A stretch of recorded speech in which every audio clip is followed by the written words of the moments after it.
이스라엘 초대 왕으로 뽑힌 사울, 이런 제목으로 말씀을 드리겠습니다. 이 본문은 이스라엘 체제가 신정 체제에서 왕정 체제로 이양되는 과정을 8장으로부터 10장까지 서술하는 결론 부분입니다. 자, 이미 우리는 8장부터 오늘 여기 본문까지 살핀 과정에 의하면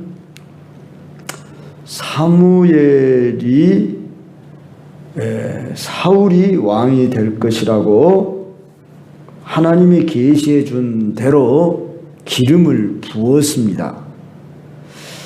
기름을 부었는데도 불구하고 또다시 제비 뽑기를 해서 사울을 이렇게 선택하는 과정을 왜 거쳐야만 했을까? 우리가 궁금할 수 있습니다. 자, 하나님께서 이 사무엘의 마음에 감동을 주어가지고 사울에게 그 기름을 붓게 할 때는 비밀리에 했습니다. 자, 그렇다고 해서 자, 하나님이 이렇게 계시했다 그러고 사무엘이 아무리 소리를 치고 외쳐댄다 할지라도 불평 불만을 하고 거기에 반대할 소지가 다분했기 때문에 하나님의 뜻이라 할지라도 절차를 밟아서 이 사울을 왕으로 세우는 그 과정 속에서 이제 사전에 무슨 하나님께서 이 사울을 왕으로 뽑기로 했다고 하는 것을 어떤 내용을 말하지 않고 공개적으로 각 지파마다 1000명씩 나오라 그랬습니다. 그래서 그 지파 중에 베냐민 지파가 뽑혔습니다. 베냐민 지파에서 또 가족대로 나오라고 했는데 여기 보니까 마드리스 가족이 뽑혔다. 그리고 마드리의 가족이 뽑혔고 그 중에 기스의 아들 사울이 뽑혔다. 이런 과정을 우리가 볼 수 있습니다.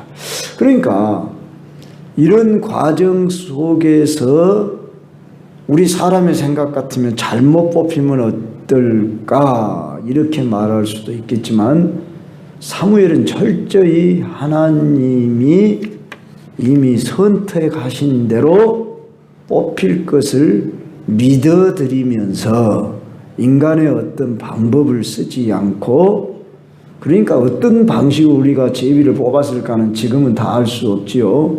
대제사장에게 우림과 둠밈이 있어가지고 우림이 아니면 둠밈이다 뭐 이런 식으로 이 대제사장의 흉패라고 그럽니까? 가슴에 붙여진 거기에서 그 흰색, 검은색 무슨 돌이라든지 이런 걸 이렇게 가지고 우림, 둠림 이런 걸로 했다 이렇게 이야기가 됩니다. 우리는 그 당시 어떤 방식으로 제비를 뽑았는지는 다 알 수 없지만 여하간 베냐민 지파가 뽑혔고 기스의 아들 사울이 뽑혔다고 하는 것은 우연이 아니라 하나님의 작정대로 되어졌다 하는 사실입니다. 이렇게 하나님은 사무엘을 통해서 이 사울을 뽑는 과정이 공개적으로 제비를 뽑게 한 것은 바로 이스라엘의 왕은 사람이 세우는 것이 아니라 바로 하나님이 세우신 왕이다. 그러므로 이 왕은 하나님의 말씀을 듣고 그대로 순종할 때에 하나님이 그 왕을 높이고 보존하시지만 만약에 이 왕이 하나님 말씀에 불순종하면 언제든지 버릴 수 있다는 것 또는 징계를 받을 수 있다는 것을 우리는 이유를 통해서 알 수 있습니다. 즉 사울이 나중에 그가 버림을 받았다는 사실을 보아서 아무리 하나님이 그를 선택에 뽑았다 해서 하나님에게 그의 모든 삶이 책임이 있는 것이 아니라 그런 말입니다. 여기서 우리가 또한 교훈을 받을 것이 있지요. 오늘 내가 목사로 선택을 받았다, 뽑힘을 받았다, 내가 장로로, 권사로, 집사로 선택을 받았다. 그래서 하나님이 나를 선택했으니까 하나님이 알아서 하십시오. 이렇게 하나님께 우리의 삶을 전가시킬 수가 없다는 것입니다. 하나님이 선택한 왕이면 그 왕이 어떻게 될 것까지도 우리는 다 알 것이지 않느냐. 그럼에도 불구하고 왜 하나님은 사울을 선택했느냐. 그리고 우리가 하나님에게 마치 선택을 잘못한 것으로 우리가 책임을 물을 수가 없다는 이것입니다.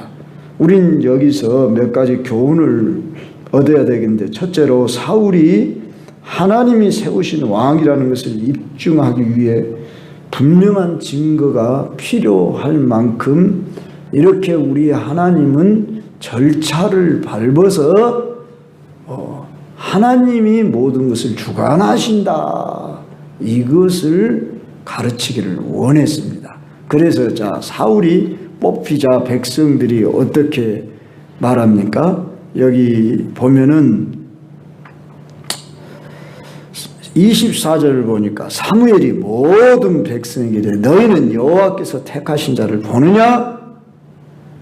모든 백성 중에 짝할 리가 없느니라 하니 모든 백성이 왕의 만세를 외쳐 불렀다. 하나님께서 택한 자를 보느냐? 그리고 사울을 세웠을 때 다른 사람보다 어깨이만큼 컸더라. 그러니까 사람들의 입장은 항상 외모를 본다고 말입니다. 이 사람의 조건, 요사이로 말하면 학력, 이력서. 제가 언젠가도 이야기했지만 이웃 교회 지금 2대 담임 목사를 뽑는 과정에서 이렇게 추천서들이 들어오고 이력서를 받게 되고 청빙위원들이 이렇게 검증에 지금 들어가 있는 상태인데, 우리 노회에 추천을 해 주십시오 해서 노회장과 저를 비롯한 상계 시찰장이 추천위원이 됐습니다. 그래가지고 한 사람을 추천해 올렸는가 하면 또 한 사람 이야기가 있었습니다. 그런데 한 사람만 올리기로 했기 때문에 그 한 사람만 올렸는데, 자, 그러면은 우리가 그 사람에 대해서 무엇을 알겠습니까? 일단은 이력서를 봅니다.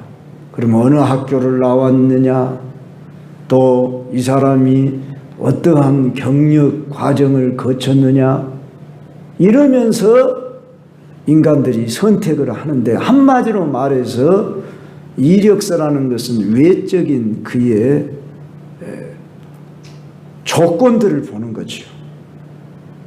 참 그래서 인물 구한다는 것이 쉽지 않고, 그래서 제가 청빙위원들한테 그런 이야기를 먼저 했습니다.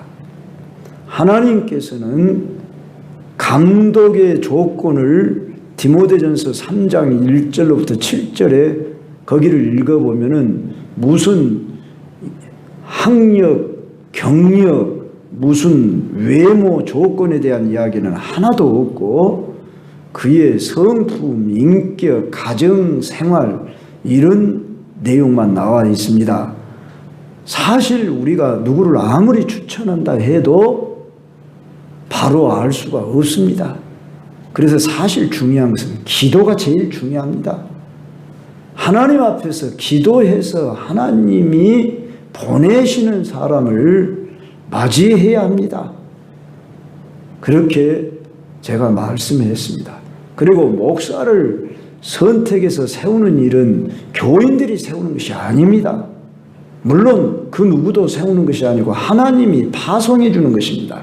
그래서 목사의 소속은 노예에 있습니다.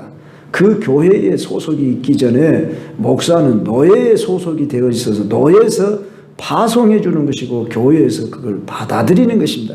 이 원리를 알아야 한다고 제가 강조를 했는데, 저나 여러분이나 제가 여러분을 선택한 것도 아니고 여러분이 저를 선택한 것도 엄밀히 말하면 아닙니다. 하나님이 저를 이곳에 보내셨고 여러분들이 물론 수용을 했습니다. 그런데 나는 마음에 안 드는데 이러면서 그것을 수용을 못하는 사람은 그건 하나님이 세운 사람에 대하여, 내가 하나님에 대하여 한마디로 말하면 불순종하는 것이다, 그 말입니다.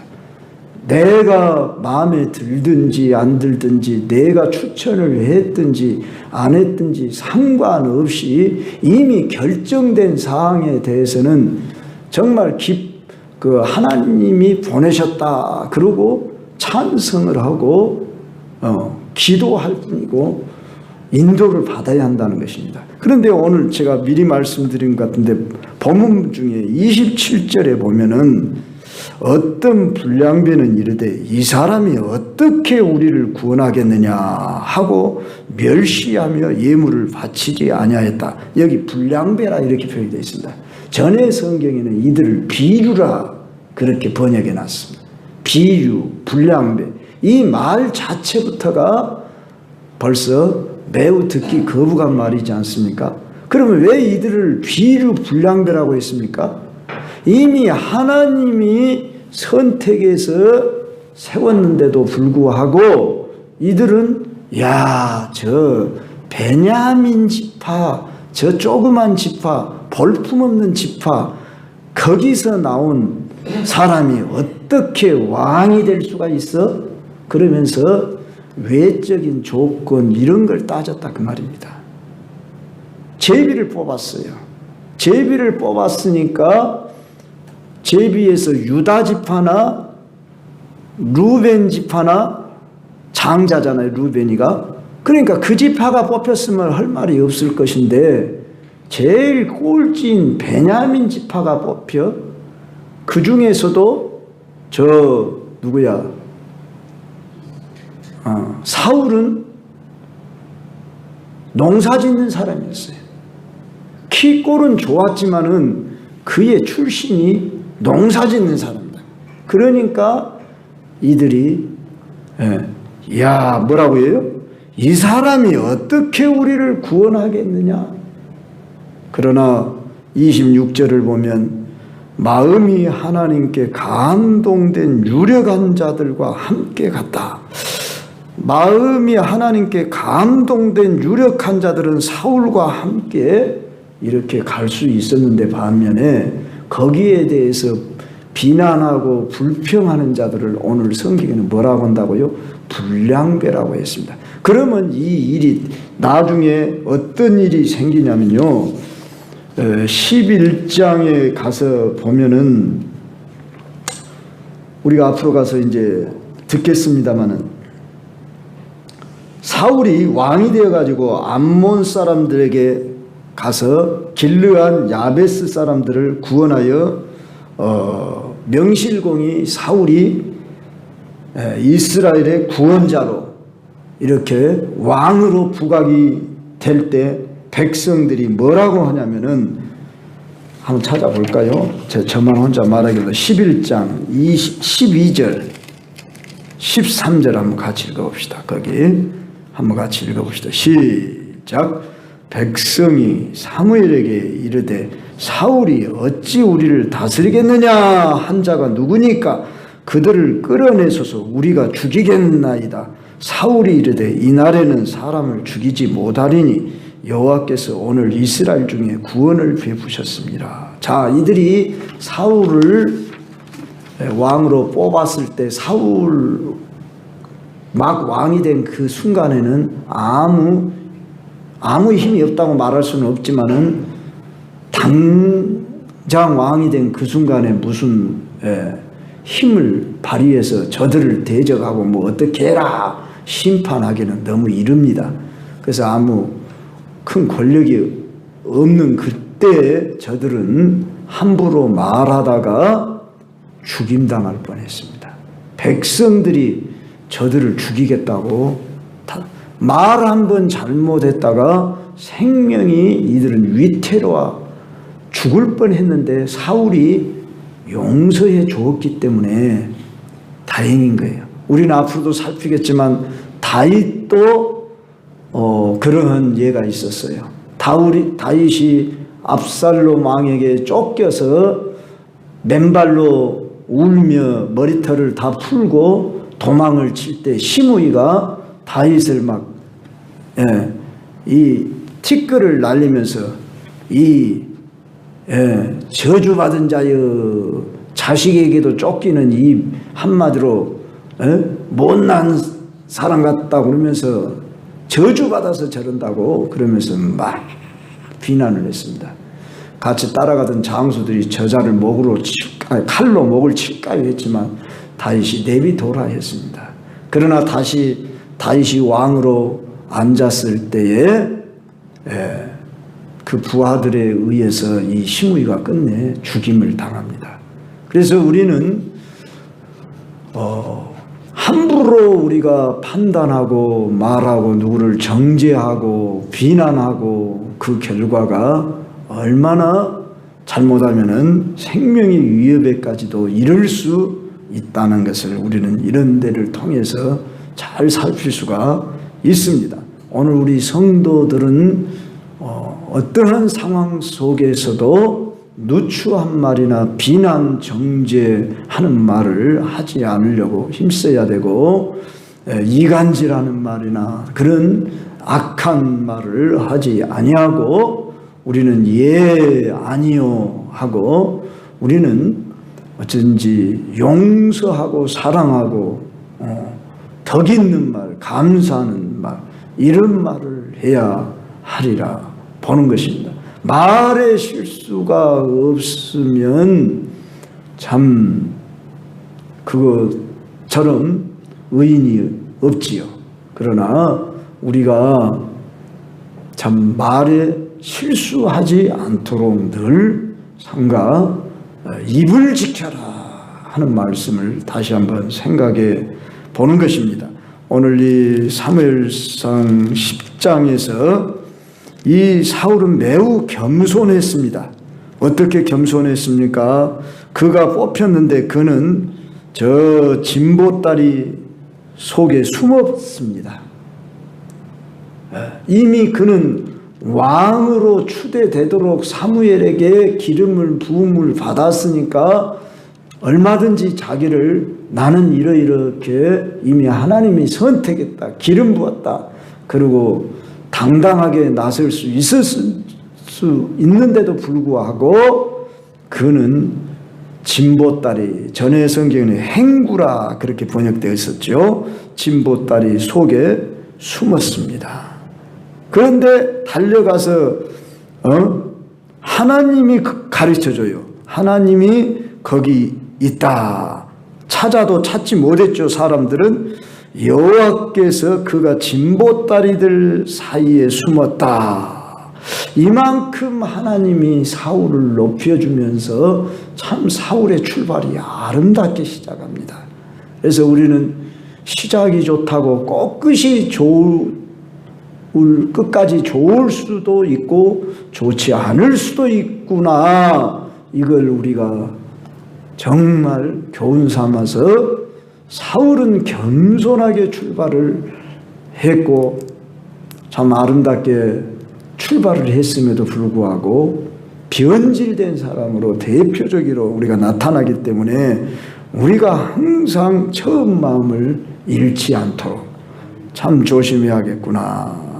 자, 우리는 또 한 가지 교훈을 받을 것이 뭐냐면은 사무엘은 하나님이 선택한 사람이라는 것 때문에 자기의 위치와 상관없이 이 사울을 매우 높이고 있음을 24절에서 볼 수 있어요. 우리 한번 같이 봅시다. 사무엘이 모든 백성에게 이르되 너희는 여호와께서 택하신 자를 보느냐? 모든 백성 중에 짝할 리가 없느니라. 자, 여기까지 봅시다. 자, 사무엘이 누굽니까? 자기는 사사요 제사장이요 선지자입니다. 한마디로 삼중직을 가진 사람이에요. 그런데 이 사울은 왕직만 가지고 있어요. 그래서 자기의 사사직을 이 사무엘에게 인간 왕으로 세우는 이 일을 지금 실천에 옮기는데 사울을 높이면서 여호와께서 택하신 자를 보느냐? 모든 백성 중에 작을 리가 없다. 이렇게 말할 정도로.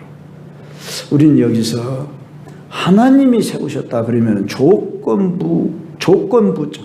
그러니까 조건을 갖췄냐 안 갖췄냐. 저 사람이 나이가 많냐 적냐. 뭐 어떠냐 저쩌냐. 따지지 말아야 합니다. 나는 우리 한국 사람들의 잘못이 뭐냐면요. 우리나라 대통령을 세워놓고요. 한 번이라도 끌어안 내리려고 한 적이 있는가 한번 보십시오. 역사 가운데. 우리 한국의 초대 대통령이 이승만이죠. 이승만 뒤를 이어서 이제 지금 몇 대까지 내려왔는지 모르는데 우리 한국 사람들은 우리나라 사람들이 대통령을 세워놓고 세워놓은 다음부터서는 그냥 두 조각으로 쫙 나눠집니다. 아니 이미 나눠진 상태에서 당이 우리 당이 아니다 그러면 무조건 비난부터 하려고 막 언론이고 뭐고 다 비난만 하고 조건을 찾습니다. 우린 절대 그러면 안 됩니다. 당을 떠나서 내가 같은 당이든 아니든 상관없이 지금 또 선거철이 다가오는데 완전히 우리나라의 병폐는 뭐냐면은 이런 당으로 인해서 우리나라는 두동강이 나가지고 뭐 두동강 난 게 아니죠. 4분 5일 돼가지고 막 끌어내리고 막 탄핵 소리가 뭐 1년도 되기 전에 탄핵 소리가 이미 나왔었고 막 입에 담기 보기 힘든 그런 플랜카드가 주변에 걸려 있는 것을 보게 되는 것입니다. 이런 모습들이 오늘 우리 그리스도인들도 잘못하면 오염을 받습니다. 그래가지고 같이 이구동성으로 거기에 우리가 참여하면 안 됩니다. 우리는 잘못된 대통령이고 우리가 볼 때도 부족한 면이 있을지라도 우리는 이미 어떠한 이유에서간 세워졌다 그러면은 잘잘못을 떠나서 그를 위해 기도해야 하는 것입니다. 그리고 우리는 비난하기 전에 하나님 저 세워진 자가 바로 다스리도록 그렇게 해주세요. 그렇게 우리는 기도해야 합니다. 디모데전서 2장 1절인가 그런 말씀이 나와 있고 또 로마서에도 그런 말씀이 나와 있어요. 로마서 13장인가도. 그래서 우리들은 임금과 이 우리를 다스리는 이들을 위해서도 우리는 기도를 해야 하는 이유는 그들 자신을 위해서가 아니라 곧 우리를 위해서 그들을 위해 기도하라는 거예요. 그들이 바로 잘 통치를 해서 이 나라를 잘 하나님의 뜻대로 다스리게 해 주십시오. 이렇게 우리가 기도해야 한다 그 말입니다. 그리고 먼저 우리는 가정에서 자 여러분이 자녀의 위치다 그러면 아버지 어머니를 존경하고 그 말에 순종하는 것이 자녀된 도리고 그러지 않습니까? 그리고 지금 우리가 부모의 위치에 있고 심지어 우리가 할아버지 할머니 위치에 있는데 자녀나 손들이 우리에 대해서 비웃는다든지 조롱한다든지 그러면은 그들이 바로 잘하지 못한 것입니다. 참 그러지 않습니까? 노아가 술을 먹고 벌거벗었어요. 그런데 그 아들 함은 어떻게 했습니까? 비웃었어. 비웃고 조롱하면서 그 셈 야벳에게 우리 아버지가 대낮에 술을 자시고 이렇게 그냥 벌거벗고 그 하체를 다 드러냈다고 조롱했어요. 그런데 셈 야벳은 어떻게 했습니까? 옷을 가지고 뒷걸음질 쳐서 그 아비의 하체를 덮어줬어요. 추한 부분을 가려줬다고 말이에요. 노아가 이것을 잠이 깬 후에, 즉 술 잠에서 깬 후에 이 사실을 알고서 셈과 야벳은 축복을 했어요. 그러나 함과 그의 후손을 저주를 했습니다. 바로 아버지의 그 권위대로, 그 한 예언대로 그 후손이 어떻게 됐습니까? 저주를 받았다고 말이에요. 우리가 그런 부분에 대해서 어떻게 이해해야 됩니까? 잘못은 누가 했다고요? 분명히 노아가 잘못을 했지만은 자식된 도리는 어떠해야 한다? 그 권위에 순종해야 한다 그 말이에요. 잘못을 가리워야 한다 그 말이에요. 네. 우리가 이런 점을 알아야 돼요. 오늘 교회도 마찬가지. 교회가 잘 되려고 그러면 저를 위해서 그렇게 해주라는 게 아니라는 것을 여러분이 아시기 바랍니다. 목사로 세워졌으면 교회의 대표요. 장로로 기름 부어 세워줬으면 성도들의 대표로서, 장로님이 좀 부족한 것도 있고 잘못된 것도 있고, 우리 안수 집사님이, 권사님이 좀 부족한 것, 잘못된 것이 있을지라도 여러분들이, 물론 우리 성도들 안에서는 조금 분별하는 의미에서 이러쿵 저러쿵 할 수 있다고 합시다. 그러나 우리가 특히 외인들에게 말하는 것은 뭐가 되지요? 누워서 침뱉기가 되는 거예요. 아이고 우리 교회는 이래.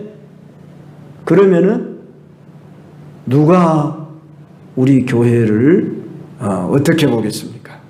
비웃는 모습밖에 되지 않습니다. 그래서 우리는 조금 연약한 부분, 또 부족한 부분은 가리우고 우리의 좋은 점을 막 드러내고 이래야 하고, 교회 안에서도 마찬가지.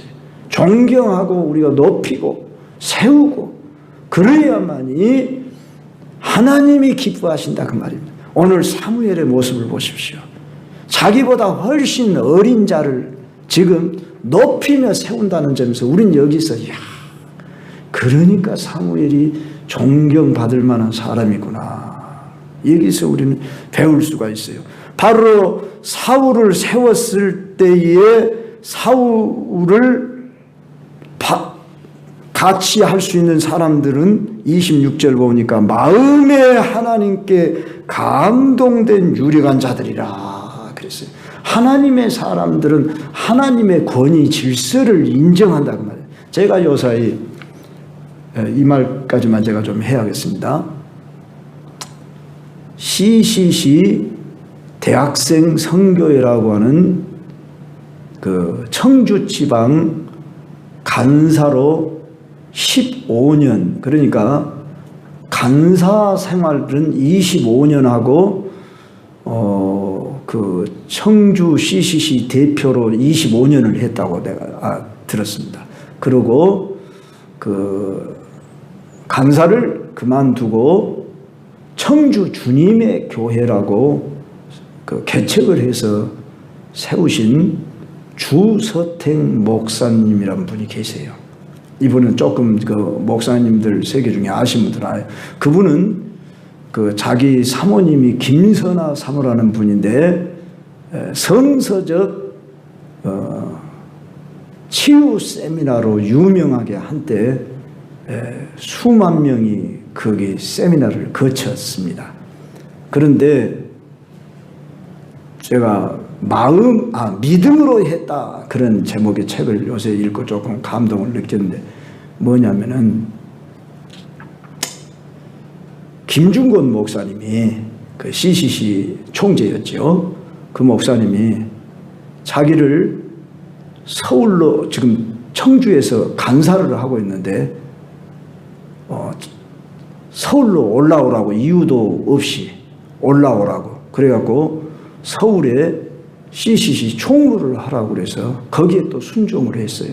그래서 그 기간을 마치고 그러면 대부분 다시 오지 않을 것이라 생각했는데 다시 청주로 와서 자기는 청주 CCC 간사를 하고 있는데 하루는 불러가지고 저기 제천에 가면은 그 쉽게 하면은 뭐랍니까 수령관 뭐 그런 거 있잖아요. 그런 큰 그런 그 유스 호텔 뭐 수령관 그런 게 있는데 그것을 한번 인수를 해가지고 지금 청소년 사역을 한번 할 수 있도록 한번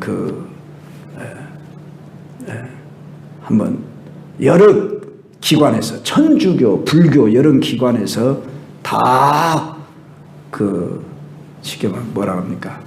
이렇게 모집을 해가지고 이제 정부의 시장과 만나가지고 청주시장과 만나가지고 그것을 선택을 해야 돼요. 그래서 1년 전부터 간사들과 그것을 준비를 해가지고 모든 절차를 준비를 심혈을 기울여가지고 청주 CCC에서 그것을 따내려고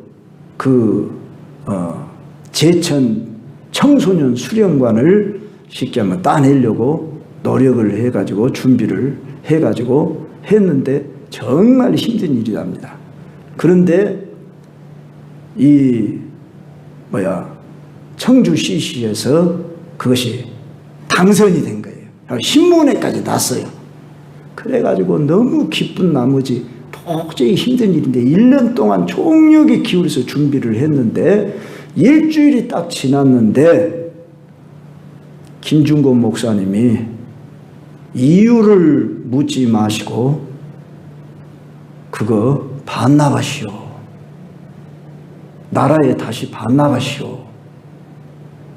1년 동안 준비해서 따라갈 때는 언제고 이제 그것이 당선이 돼가지고 자기들이 이제 그 일을 추진하면 얼마나 큰 일을 하겠느냐 싶은데 이유를 묻지 마시고 그것을 다시 반납하시오.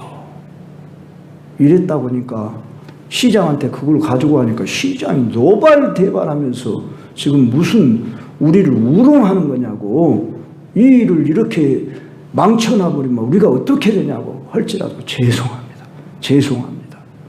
그러면서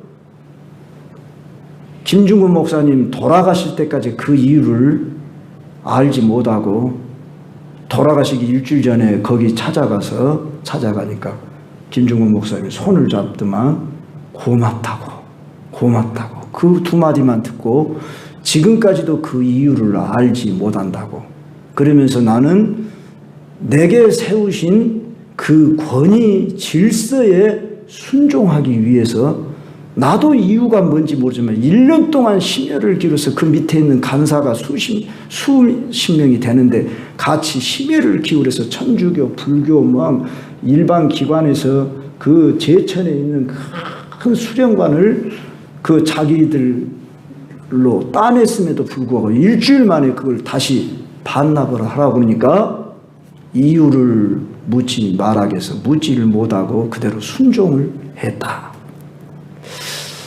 저는 그 말씀 앞에 그래서 바로 CCC라고 하는 단체가 저렇게 유지될 수 있고 그 권위 앞에 순종하는 그 간사들 저들의 믿음이 훌륭하다.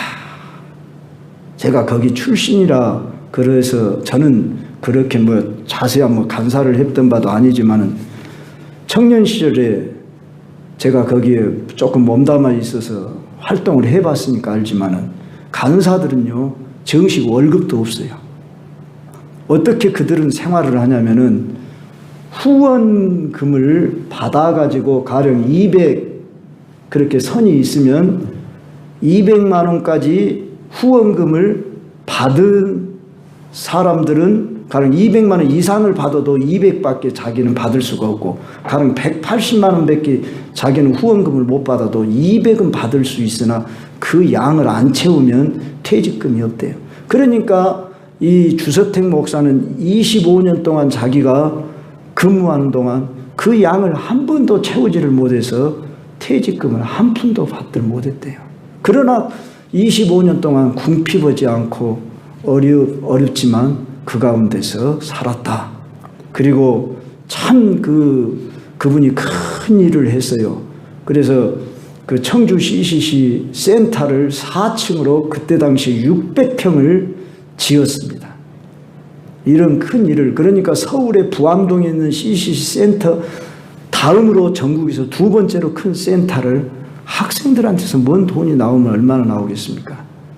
수십억 드는 그 돈을 들여서 그때 당시에 그 건물을 짓고, 그 외에도 할 말이 많지만은 저는 이제 결론적으로 말씀을 드립니다.